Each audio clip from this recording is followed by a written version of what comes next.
السلام علیکم ورحمۃ اللہ وبرکاتہ۔ عزیز طلبہ و طالبات، اسٹڈی سیکرٹس میں آپ سب کو خوش آمدید کہتے ہیں۔ ڈیئر اسٹوڈنٹ، آج ہم جماعت نہم کی نئی اردو کی کتاب پنجاب ٹیکسٹ بک بورڈ میں شامل سبق نمبر 4 اپنی مدد آپ کے صفحہ نمبر 3 کی ریڈنگ کریں گے۔ ریڈنگ شروع کرتے ہیں۔ انسان کی اگلی پشتوں کے حالات پر خیال کرنے سے معلوم ہوتا ہے۔ اگلی پشتوں سے مراد آنے والی نسلوں کے حالات پر غور کرنے سے یہ معلوم ہوتا ہے کہ انسان کی موجودہ حالت انسانوں کے نسل در نسل کے کاموں سے حاصل ہوئی ہے۔ مراد یہ ہے کہ آج تک انسان نے جو بھی ترقی کی ہے یا ترقی کی موجودہ صورتحال یہ ہے کہ یہ نسل در نسل انسانوں کی محنت کا نتیجہ ہے۔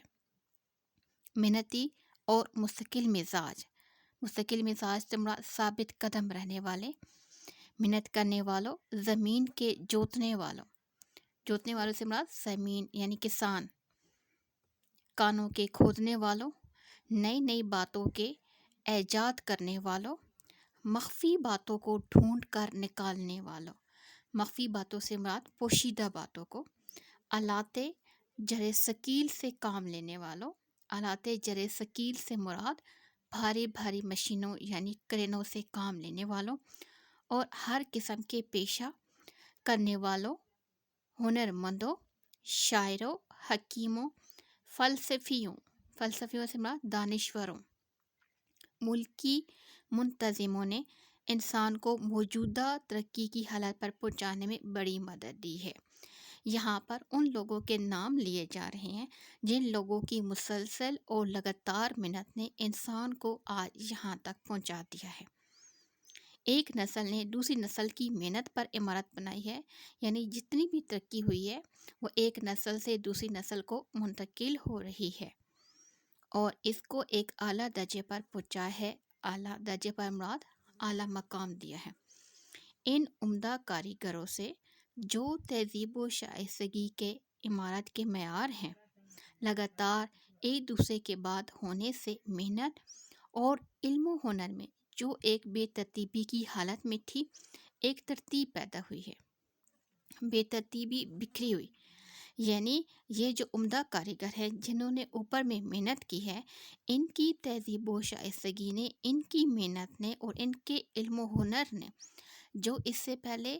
کام میں یا کسی بھی معاملات میں بے ترتیبی تھی، ان کی محنت نے اس کو ایک ترتیب دے دی ہے۔ رفتہ رفتہ نیچر کی گردش نے موجودہ نسل کو اس خیز اور بے بہا جائیداد کا وارث کیا ہے۔ رفتہ رفتہ سے مراد آہستہ آہستہ نیچر کی گردش نے، فطرت کی گردش نے، قدرت کے قانون کے مطابق موجودہ نسل کو اس ذخیز اور بے بہا بے شمار بہت زیادہ جائیداد کا وارث کر دیا ہے۔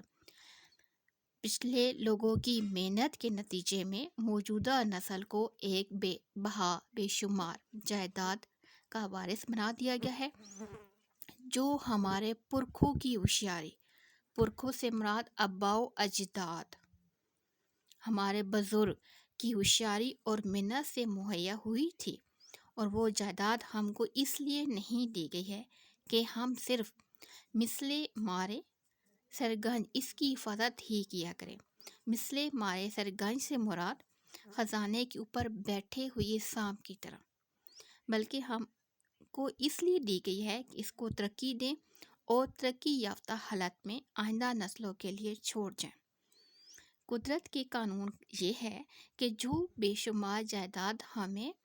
ہمارے بزرگوں نے اپنی محنت سے دی ہے، وہ ہمیں اس لیے نہیں دی کہ ہم سانپ کی طرح اس جائیداد پر بیٹھ جائیں، بلکہ اس لیے دی ہے کہ ہم ترقی کریں، محنت کریں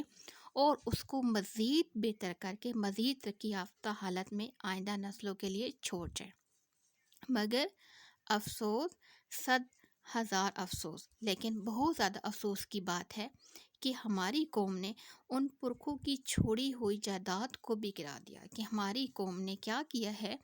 کہ جو ہمارے آباء و اجداد نے ہمارے لیے جائیداد چھوڑی ہے، ہم نے اس جائیداد کو بھی گرا دیا ہے۔ ایک نہایت عاجز و مسکین، عاجز سے مراد بے بس، مسکین سے مراد بے سہارا، غریب آدمی جو اپنے ساتھیوں کو محنت اور پرہیزگاری اور بے لگاؤ ایمانداری کی نظیر دکھاتا ہے، کہ ایک نہایت غریب شخص بے سہارا جو اپنی محنت کے بل بوتے پر پرہیزگاری اور ایمانداری کی مثال قائم کرتا ہے، اس شخص کا اس زمانے میں اور آئندہ زمانے میں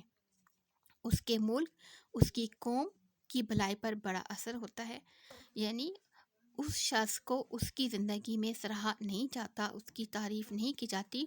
لیکن اس کا کردار آنے والے زمانے میں اس کی قوم کی بھلائی کے لیے بہت زیادہ ہوتا ہے، کیونکہ اس کی زندگی کا طریقہ اور چال چلن گو معلوم نہیں، اگرچہ معلوم نہیں، مگر اور شخصوں کی زندگی میں خفیہ پھیل جاتا ہے۔ یعنی وہ اس کا چال چلن، اس کا طریقہ معلوم نہیں، لیکن جو وہ بنیاد رکھ چکا ہے، جو وہ محنت کر کے جا چکا ہے، وہ دوسرے لوگوں کی زندگی میں آہستہ آہستہ پھیل جاتا ہے، اور آئندہ یعنی آنے والی نسل کے لیے وہ ایک عمدہ نظیر، ایک اعلیٰ مثال بن جاتا ہے۔ ہر روز کے تجربے سے یہ بات معلوم ہوتی ہے، ہر روز سے مراد روز کے تجربے سے، روزانہ کے معمول کے مطابق، کہ شخصی چال چلن ہی میں یہ قوت ہے۔ شخصی چال چلن سے مراد ایک شخص کے طور طریقے، اس کے انداز، اس کے رنگ ڈھنگ میں یہ طاقت ہے کہ دوسرے کی زندگی اور برتاؤ اور چال چلن پر نہایت قوی اثر پیدا کرتا ہے۔ اور حقیقت میں یہ ایک نہایت عمدہ عملی تعلیم ہے۔ یہ پچھلا علم وہ علم ہے جو انسان کو انسان بناتا ہے، یعنی اپنی مدد آپ کے تحت کا جو جذبہ ہے وہ انسان کو انسان بناتا ہے، اس کے اندر عمل کی قوت پیدا کرتا ہے، اسے پچھلے علم سے عمل، چال چلن، تعلیم نفسی سے مراد اپنے نفس کی تربیت، اور نفس کشی سے مراد اپنی نفسانی خواہشات کو ختم کرنا، شخصی خوبی، قومی مضبوطی، قومی عزت حاصل ہوتی ہے۔ یعنی جو خوبی انسان کو انسان بناتی ہے، اسی خوبی کے ذریعے سے وہ ایک باعمل علم حاصل کرتا ہے، اور جب وہ علم حاصل کر لیتا ہے تو اسی کے ذریعے سے اس کی قوم کا سر بلند ہوتا ہے۔ یہی پچھلا علم وہ علم ہے کہ جو انسان کو اپنے فرائض ادا کرنے اور دوسروں کے حقوق محفوظ رکھنے اور زندگی کے کاروبار کرنے اور اپنی عاقبت کے سنوارنے کے لائق بناتا ہے۔ پچھلا علم سے مراد اپنے آباء و اجداد کے ذریعے سے محنت کر کے کام کرنے کا جو علم ہے، وہ انسان کو اپنی ذمہ داریوں پوری کرنے، دوسرے کے حقوق کی حفاظت کرنے اور زندگی کے معاملات کو بہتر بنانے، اپنی آخرت کو سنوارنے کے قابل بناتا ہے۔ اس تعلیم کو آدمی صرف کتابوں سے نہیں سیکھ سکتا، اور نہ یہ تعلیم کسی درجے کی علمی تحصیل سے حاصل ہوتی ہے۔ یعنی یہ جو باتیں جو پر بیان کی گئی ہیں، یہ انسان کو کتابوں سے حاصل نہیں ہو سکتی، اور نہ ہی کسی ادارے کی ڈگری سے حاصل ہوتی ہیں، اور مشاہدہ آدمی کی زندگی کو درست اور اس کے علم کو باعمل، یعنی اس کے برتاؤ میں کر دیتا ہے، اور جو یہ معاملات ہیں وہ روزمرہ زندگی کے تجربے سے سیکھتا ہے،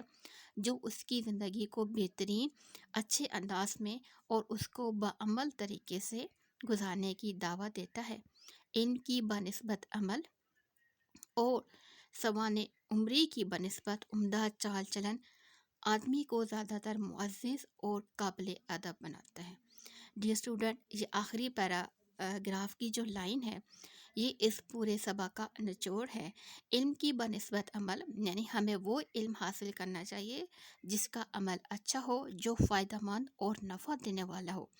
اور سوانح عمری کی بنسبت، سوانح عمری سے مراد کسی شخص کی پیدائش سے وفات تک کے حالات کو قلم بند کرنا، کسی شخص کی پیدائش سے لے کر وفات تک کے حالات کو بیان کرنے سے بہتر اس شخص کا چال چلن، اس کا انداز آدمی کو زیادہ معزز اور قابل ادب بنا دیتا ہے، کہ ہمیں ظاہر واقعات پر غور کرنے کی بجائے یا ان واقعات پر عمل کرنے کی بجائے بہتر ہے کہ خود سے کام کریں اور اپنے عمل کے ذریعے اپنے آپ کو معاشرے میں قابل عزت اور قابل ادب شخص بنائیں، اور یہ سب کچھ اپنی مدد آپ کے تحت اپنے اندر اعلیٰ اخلاقی صلاحیتوں کو پیدا کر کے حاصل کیا جا سکتا ہے۔